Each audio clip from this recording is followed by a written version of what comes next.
시온에 따라 크게 기뻐할지어다. 예루살렘에 따라 즐거이 부를지어다. 보라, 네 왕이 내게 임하시나니 그는 공의로우시며 구원을 베푸시며 겸손하여서 나귀를 타시나니 나귀의 작은 것 곧 나귀 새끼니라. 내가 에브라임의 병거와 예루살렘의 말을 끊겠고 전쟁하는 활도 끊으리니 그가 이방 사람에게 화평을 전할 것이요 그의 통치는 바다에서 바다까지 이르고 유브라데 강에서 땅 끝까지 이르리라.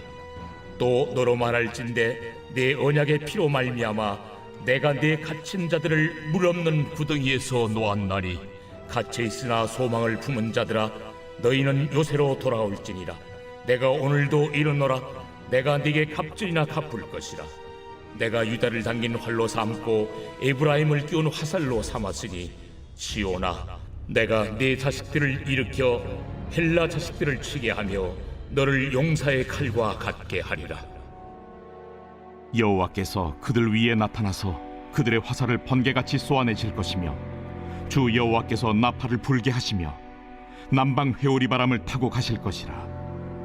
만군의 여호와께서 그들을 호위하시리니 그들이 원수를 삼키며 물맷돌을 밟을 것이며 그들이 피를 마시고 즐거이 부르기를 술 취한 것 같이 할 것인즉 피가 가득한 동이와도 같고 피 묻은 제단 모퉁이와도 같을 것이라. 이날에 그들의 하나님 여호와께서 그들을 자기 백성의 양떼같이 구원하시리니 그들이 왕관의 보석같이 여호와의 땅에 빛나리로다. 그의 형통함과 그의 아름다움이 어찌 그리 큰지. 곡식은 청년을 새 포도주는 처녀를 강건하게 하리라. 안녕하세요. 행복한 아침 묵상에 오신 성도님들을 환영하고 축복합니다. 사랑하는 성도 여러분, 요즘 세상은 참 거친 것 같다는 생각이 듭니다. 모든 것이 빠르게 변하고 사람들은 앞서가기 위해 서로를 밀어냅니다. 또한 뉴스를 틀면 다툼, 분쟁의 소식이 끊이질 않고 가정과 직장, 그리고 교회 안에서까지도 누가 더 강한지, 누가 더 옳은지로 싸우기도 합니다. 언제부터인가 세상에는 경쟁과 힘이 가득했습니다. 누가 더 크냐, 누가 더 강하냐, 그것이 곧 성공의 기준이 되어버린 것입니다. 오늘 말씀에 이스라엘 백성도 비슷했습니다. 그들은 강한 제국들에 눌려 있었고 그래서 자신들도 그런 힘 있는 왕을 원하니 하나님께 그런 왕을 달라고 말합니다. 바벨론 포로 이후 무너진 예루살렘 속에서 하나님은 새로운 왕이 오신다는 약속을 주셨습니다. 하지만 사람들의 생각과는 전혀 다른 왕을 예비하셨습니다. 칼을 들 왕이 아니라 나귀를 타신 겸손하신 왕, 무력으로 정복하는 왕이 아니라 평화로 다스리시는 왕을 보내셨습니다. 그 왕은 세상의 방식이 아닌 하나님의 방식, 즉 겸손과 사랑의 길로 오실 것입니다. 오늘 말씀을 통해 겸손한 왕이신 예수님을 다시 마음에 모시는 시간이 되기를 소망합니다. 먼저 본문 9절 말씀해 보면 시온에 따라 크게 기뻐할지어다. 예루살렘에 따라 즐거이 부를지어다. 보라, 내 왕이 내게 임하시나니 그는 공의로우시며 구원을 베푸시며 겸손하여서 나귀를 타시나니 나귀의 작은 것 곧 나귀 새끼니라. 이스라엘이 기대한 왕은 칼과 병거를 든 전사였습니다. 그런데 하나님은 다른 모습을 보여주셨죠. 겸손한 왕, 나귀를 타신 왕. 먼 훗날 예수님께서 예루살렘에 입성하실 때 그대로 이루어집니다. 예수님은 세상의 방식으로 오시지 않은 것이죠. 말이 아닌 나귀, 왕관이 아닌 가시관, 힘이 아닌 사랑으로 겸손히 이 땅에 오셨습니다. 여기서 말하는 겸손은 헬라어로 케노시스입니다. 이는 단순히 성품을 이야기하는 것이 아니라 하나님의 자기 비움입니다. 빌립보서 2장 6절과 8절 말씀에 보면 그는 근본 하나님의 본체시나 하나님과 동등됨을 취할 것으로 여기지 아니하시고 오히려 자기를 비워 종의 형체를 가지사 사람들과 같이 되셨고 사람의 모양으로 나타나사 자기를 낮추시고 죽기까지 복종하셨으니 곧 십자가에 죽으심이라. 겸손은 하나님의 방식입니다. 세상은 위로 오르려 하지만 하나님은 낮아지심으로 일하십니다. 그분의 겸손이 바로 구원의 시작이었습니다. 주님은 스스로 낮추심으로 세상을 구원하신 것이죠. 이어 하나님은 그 왕이 우리에게 평화를 주신다고 말합니다. 본문 10절 말씀에 내가 에브라임의 병거와 예루살렘의 말을 끊겠고 전쟁하는 활도 끊으리니 그가 이방 사람에게 화평을 전할 것이요. 여기서 말하는 화평은 단순히 싸움이 없는 상태를 이야기하는 것이 아니라 하나님과의 관계가 회복된 상태를 말합니다. 즉 예수님께서 이 세상에 오셔서 십자가에서 피 흘리심으로 하나님과 원수된 우리를 화목하게 하시며 구원하신다는 것입니다. 사로잡혀 있는 그들에게 하나님은 약속하셨습니다. 본문 11절에 또 너로 말할진대 내 언약의 피로 말미암아 내가 내 갇힌 자들을 물 없는 구덩이에서 놓았나니. 예수 그리스도의 피로 인해 죄와 사망의 포로된 인간의 인생이 해방되는 것입니다. 하나님은 거기서 끝나지 않고 회복시켜 주실 뿐 아니라 2배의 은혜로 갚아주신다고 말씀하십니다. 주님은 우리가 눈물의 골짜기를 지날 때에 그 눈물을 헛되이 두지 않으시고 평화로, 회복으로, 갑절의 기쁨으로 바꿔주십니다. 마지막으로 주님은 우리에게 승리를 주십니다. 본문 16절 말씀해 보면 이날에 그들의 하나님 여호와께서 그들을 자기 백성의 양떼같이 구원하시리니 그들이 왕관의 보석같이 여호와의 땅에 빛나리로다. 주님이 오시면 싸움은 달라집니다.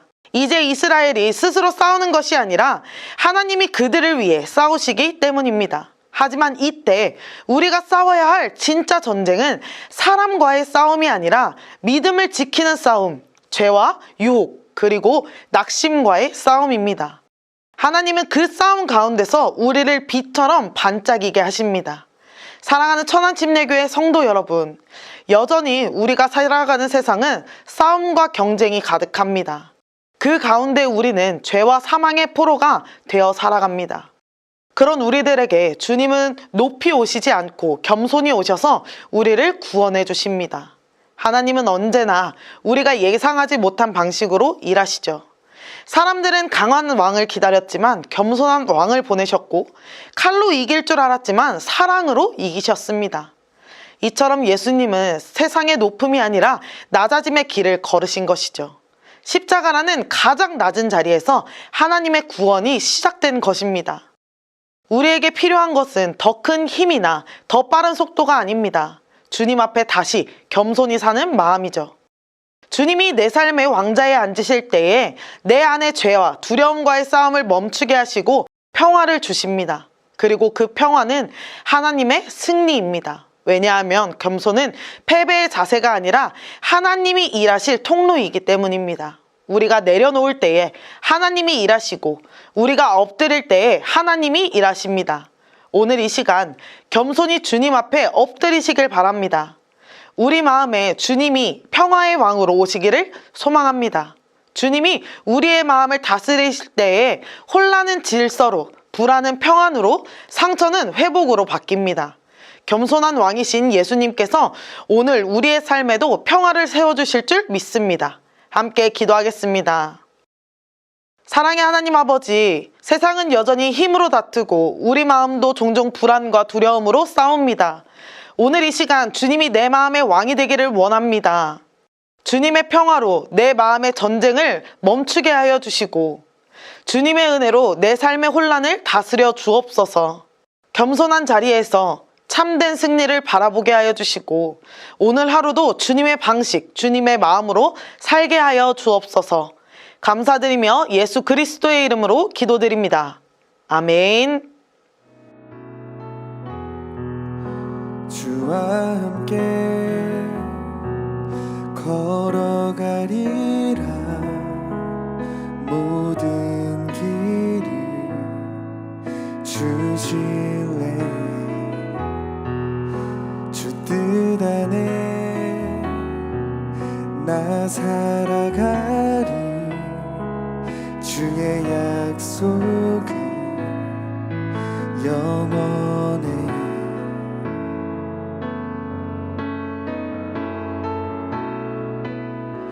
내가 믿는 분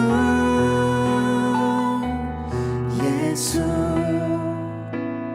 내가 속한 분 예수, 삶의 이유 되시네. 내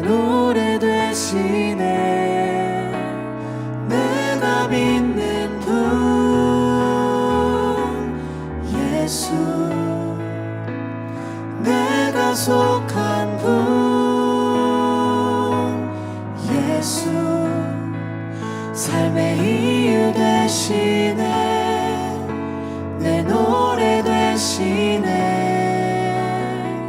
전심으로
내가 믿는 분 예수 내가 속한 분 예수 삶의 이유 되시네 내 노래 되시네 전심